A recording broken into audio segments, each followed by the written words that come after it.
पंतप्रधान नरेंद्र मोदी परदेश दौऱ्याच्या अंतिम टप्प्यात इटलीमध्ये दाखल। इटलीच्या पंतप्रधान जॉर्जिया मेलोनी यांच्याकडून मोदींचं स्वागत।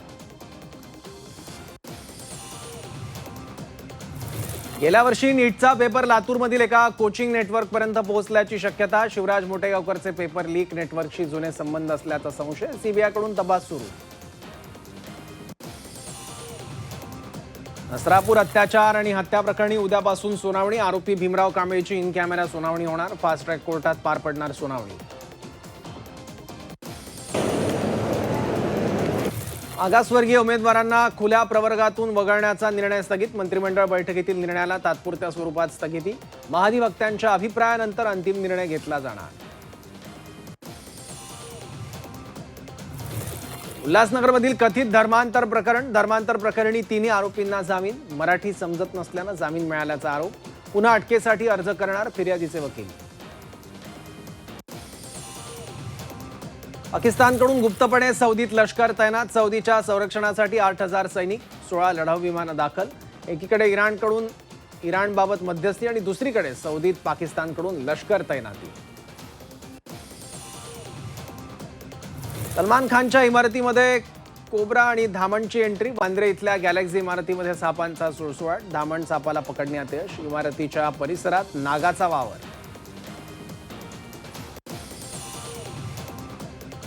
नालेसफाईच्या वेळी मनपाला सापडला रिक्षाचा सांगाडा। मुंबईत साकीनाका इथं सापडला रिक्षाचा सांगाडा, क्रेननं बाहेर काढला। महागाईनं होरपळणाऱ्या सर्वसामान्यांना पुन्हा झटका। आठवड्याभरात पेट्रोल डिझेल दराचा दुसऱ्यांदा भडका। डिझेल तुटवड्यामुळे शेती कामं खोळंबली तर दूध भाजीपाल्यापाठोपाठ पावही महागला। राज्यात पाणीटंचाईच्या झळा तीव्र। राज्यातील अनेक भागात भीषण पाणीटंचाई। 15 जिल्ह्यात 706 टँकरद्वारे पाणी पुरवठा। राज्यातील 633 गावं 1652 वाड्यांना टँकरनं पाणी पुरवठा। राज्यात 19 जिल्हे 45°C पार। तापमान वाढल्यानं जलसाठ्यात मोठी घट। टंचाई निवारणासाठी आहेगाय नको। कॅबिनेट बैठकीत मुख्यमंत्री फडणवीसांचे निर्देश।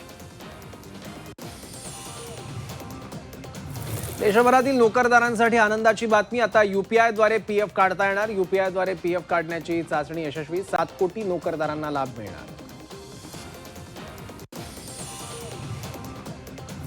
डिझेल बोटींचे इलेक्ट्रिक बोटींमध्ये रूपांतर करणार। बोटधारकांना मुंबई बँक देणार कर्ज।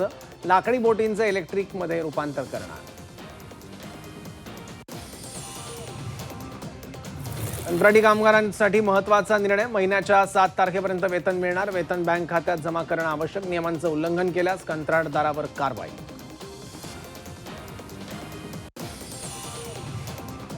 एसटीची भाडेवाढ तुर्तास लांबणीवर। डिझेलचे दर स्थिरावल्यानंतर निर्णयाची शक्यता। भाडेवाढ झाल्यास प्रवाशांच्या संतापाचा भडका उडण्याची शक्यता। वांद्रे गरीबनगरचा चेहरामोहरा 1 दिवसात बदलला। काल गरीबनगर इथं अतिक्रमणावर कारवाई। काल दिवसभरात 400 ते 500 बांधकामांवर बुलडोझर। वांद्रे स्थानक परिसर मोकळा श्वास घेणार।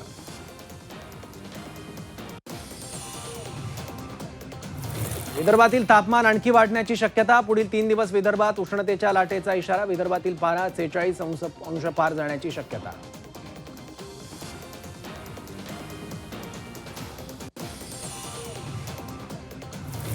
उत्तर प्रदेश आणि हरियाणात उष्णतेची तीव्र लाट। देशातील 22 शहरांमध्ये तापमान 45°च्या वर। यूपीतील बांदा जगातील 3रं उष्ण ठिकाण। देशातील बांदा सर्वात उष्ण शहर। बांदा शहराचा पारा 48.2°वर।